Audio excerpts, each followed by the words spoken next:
할렐루야. 오늘 하루도 하나님의 위로의 손길이 사랑하는 성도님들 삶의 자리에 가득히 임하길 간절히 기도합니다. 오늘 함께 나눌 본문 말씀은 사무엘상 3장 18절 말씀입니다. 사무엘이 세세히 말하고 조금도 숨기지 아니하니 그가 가로되 이는 여호와시니 선하신 소견대로 하실 것이니라 하시니라. 팔도 없고 다리도 없이 꿈쩍을 못하던 사람이 있었습니다. 그러나 그는 팔로도 세계를 끌어안았고 없는 발로 일어서 날아올랐습니다.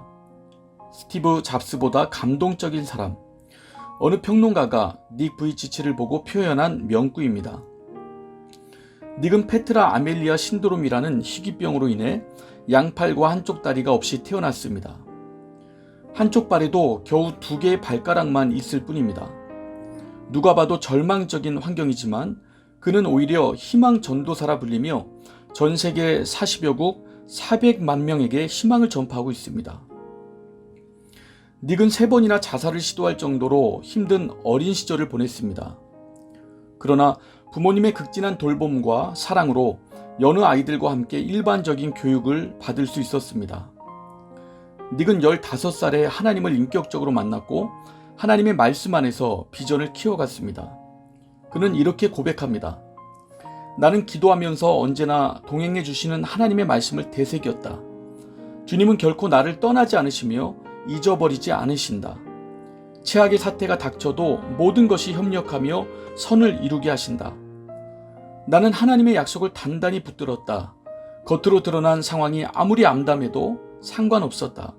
하나님은 선하신 분이기에 어려운 일이 일어나도록 허락하셨다면 그만한 이유가 있음에 틀림없다. 깊은 뜻을 이해할 수는 없을지라도 그분의 선하시고 의로우신 성품에 의지하는 건 얼마든지 가능하다. 그는 강의를 할 때 갑자기 넘어지면서 강의를 시작하는 경우가 많습니다. 넘어진 상태에서 핀마이크를 통해 이렇게 말합니다. 여러분, 우리는 걸어가다가 이렇게 넘어지기도 합니다.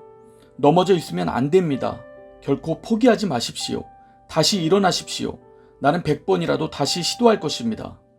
그러면서 이마를 땅에 대고 힘들게 일어납니다. 그것을 바라보는 사람 중에는 애처로워 우는 사람도 있습니다. 겨우 일어난 후에 그는 이렇게 말합니다. 하나님께서 내게 특별한 은사와 능력을 주셨습니다. 넘어졌다가 일어서기만 해도 사람들이 감동을 받습니다. 저도 일어서는데 여러분이 못 일어설 것이 없지 않습니까? 그 말에 사람들은 울먹이던 얼굴에서 감동의 웃음으로 변하며 심령이 치유가 됩니다. 그리고 나도 할 수 있다는 자신감을 얻게 됩니다. 우리를 넘어뜨릴 수많은 문제들이 쓰나미처럼 몰려오는 요즘입니다. 견디고 버티다 넘어지고 또다시 일어나 인내하다 넘어지고 넘어짐의 반복이 일상이 된 듯합니다. 과연 주님께서 일하시는 것이 맞나 의구심이 들 때면 우울해지기까지 합니다. 이때 닉 부이치치의 고백을 다시 한번 되새겨봅니다. 겉으로 드러난 상황이 아무리 암담해도 상관없었다. 하나님은 선하신 분이기에 어려운 일이 일어나도록 허락하셨다면 그만한 이유가 있음에 틀림없다. 깊은 뜻을 이해할 수는 없을지라도 그분의 선하시고 의로우신 성품에 의지하는 건 얼마든지 가능하다. 선하신 하나님, 그분은 어려움 가운데서도 일하시는 분입니다.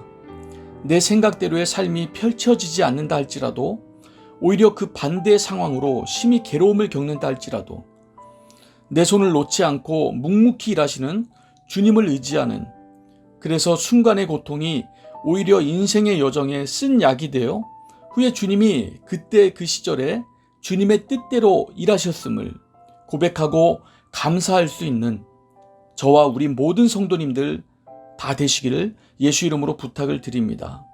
기도하겠습니다. 주님, 어렵고 힘든 인생의 행로 중에도 항상 함께 계셔 손 꼭 잡아주시는 주님을 의지하게 하소서. 선하신 하나님의 인도하심이 역경 중에도 끊이지 않고 계속되어진다는 사실을 언제나 인식하여 하나님으로 인하여 세임을 바라는 믿음의 사람들 다 되게 하소서. 감사드리며 예수 이름으로 기도합니다. 아멘.